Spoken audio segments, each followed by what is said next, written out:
We have reached a verdict in the Sean Diddy Combs trial, and newsflash, this may shock a lot of you, he is not guilty of 3 out of the 5 charges. Now, he's still guilty of 2 charges, basically the fact that he hired people to be mattress actresses with him. He is guilty of those charges. Those are 2 charges that will get him about 20 years because that's what he's going to get. But he can get out early and get a retrial based on good behavior in that variety. I have heard some reports of a partial trial going in that variety, people saying that, oh, it's a partial verdict and they need to do some deliberation on Wednesday morning, but overall, he's probably not going to get the charges based on the influence and money and power that he has. I say right now we need to put the people that testified against him in witness protection programs because by God, this is a terrifying situation that is going on right here. Nothing but bad news going on, it seems. And so it seems like my brain is getting a little bit mushed up and messed up because of all the bad news that's going on right now. I am horrified by the American justice system and what has actually been allowed to happen with this whole trial in totality. Sean Diddy Combs has done horrifying things. There have been thousands of testimonies, but there have not been testimonies from enough celebrities and enough other people's influence because people are terrified to go against Sean Diddy Combs, same way that people were terrified to go against Jeffrey Epstein. Same exact little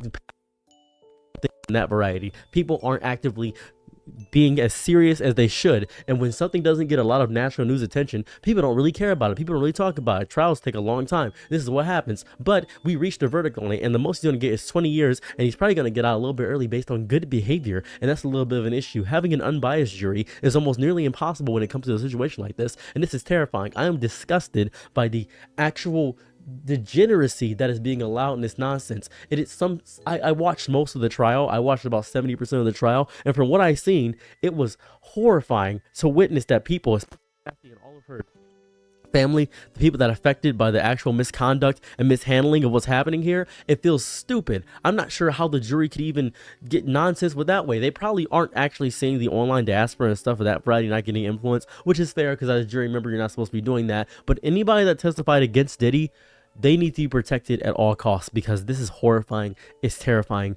and it's unnaturally silly to have this be the actual reality in which we live in. I'm horrified for the people that actually went against him. I'm horrified for the actual disgrace that our justice system has shown, and this is strange. If this is your first time hearing about it, and I'm the one that's going to drop the news to you, I'm sorry that you have to figure out this way by some random psychopath with a lot of hair. This is scary.